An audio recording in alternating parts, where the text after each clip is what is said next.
song. And it was even with the groups. I remember we went. I think we opened for. I think it was the Broadways, and I think this had to be in the mid '60s. And they were a formalist vocal group with a backing band.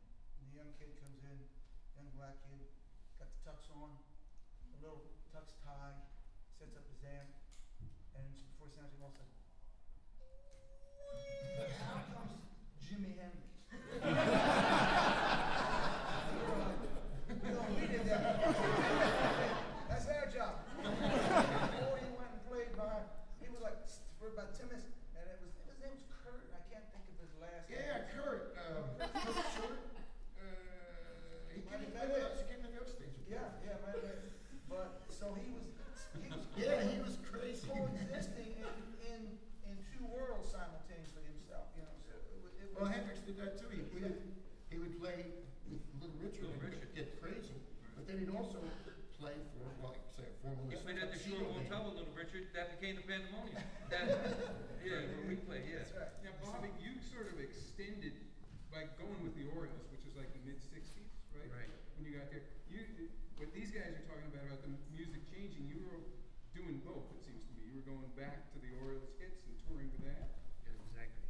And was it a big change on Springwood? This is before its birth, but was there a big change on who was there, the sound of the music? Do you remember? It was a big change. We stuck to the whole, rhythm and blues style. But we noticed the transition. And how'd you get involved with Sonny and the Orioles? I was at a place called Pioneers Lounge, and I had the Vibraniers, and Sonny Till, who was the original lead singer, was on the show with us. And by that time, his group had broken up.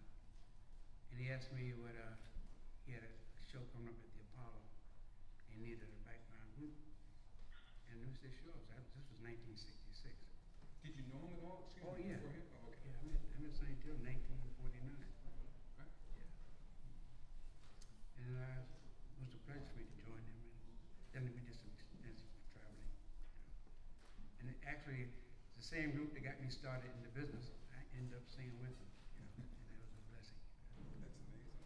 Yes, it is. And how about that story about the Jordanaires, Bob? Oh yeah, I did a show, not with the Jordanaires, I was on the show with the Jordanaires who backed up Elvis Presley. And we were just talking backstage, and he said Elvis loved Crying in the Chapel so much that he got him in the studio at 3 o'clock in the morning, woke him up out of their bed, and said he loved the song, took him in the studio at 3 a.m. and they recorded Crying in the Chapel, which was a beautiful song. Absolutely. Huge hit for Senator. Yeah. And for me, a funny thing, because it was half religious, half not religious. Yeah, that's one song that Sonny Till didn't want to do. Okay. And that was, I don't know, he said he just wants to get the love ballads, and he didn't want to put no religion in it, but that was the biggest seller of all the records they sold. I just wanted to say, when Bruce mentioned the Broadways, that Leon Trent was in that group, and Billy Brown, who we thought he'll be tonight later on, and Ronald Coleman, and Robert Conti, right? Yeah. Robert Conti, and who am I missing? Am I missing anybody? Is that it? No, that's it. I think that was it. So I think that was the Broadway. Yeah. this is slightly off track, but I'm interested when this stuff blends, this music. What Bruce was saying, there's kind of a clothing difference. I'm thinking of, right? Yeah, And there still is.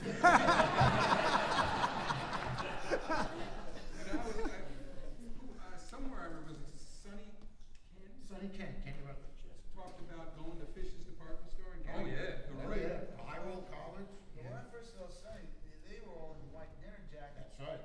With the little tuxedo ties, like the Asbury Park blue. So that was standard operating attire for even early days of the big groups. You know. That's right. That's Sonny and the Starfires. Sonny and Starfire. It was a group called Levon and the Hawks. When I was with the band, I was down in Summers Point. They were playing. They had all suits on, and then became what's the name of the band? Oh yeah, yeah.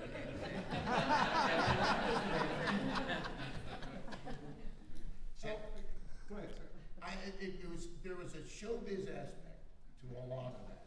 That the '60s and I guess the Stones were the main reason. That was the Because the Beatles had had the same clothes too. They all wore the narrow jackets and all that. And the Stones came out and they didn't wear the same thing. And that was, thank God, that broke a heart. Because I never liked any of that stuff. It didn't look right to me, with the stripes on the pants. But it looked great for the moments. You know what I mean? I mean, a lot of the R&B groups, the Chi-Lites and all, they look great on stage doing that. But a scruffy rock and roll band, it didn't look real to me. Bobby, were you getting your clothes here in Asbury for the performing? Yeah, in Asbury, Fishers. Fishes, yeah. Yeah. That was the place. Leon Trent worked there and Carl Williams. Yeah. I got some free clothes at Fishes too. I'm not going into that. So let me jump ahead a little bit.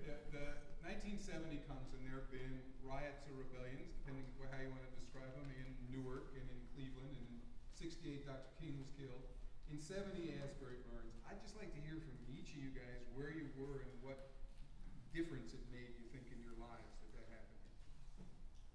Well, I wasn't in town when all that burning and stuff went on. Good for you. I was so disappointed to learn that everything was on fire.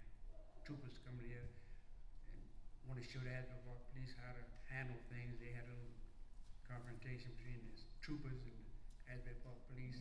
We'll show you how to do this. And it was terrible. That's a bad time. Yeah, it was. And the clubs, I mean, Springwood had a bunch of clubs. Yes, Did they it ever did. come back after that? No.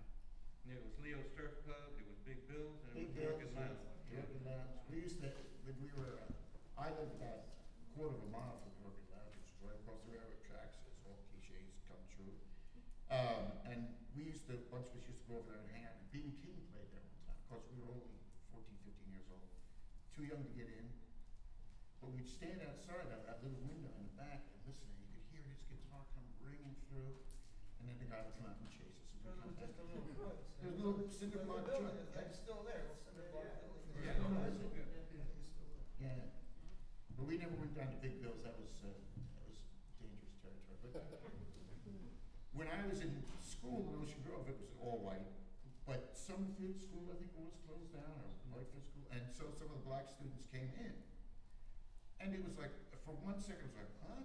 And then they were the nicest guys and a couple of girls, which we didn't know as guys, you know how it is when you're a teenager. And we became friends with this guy named Jake Jones, and I forget the other guy's name. And we would go visit them in Springwood, and it was like not a big deal to go down there and walk down.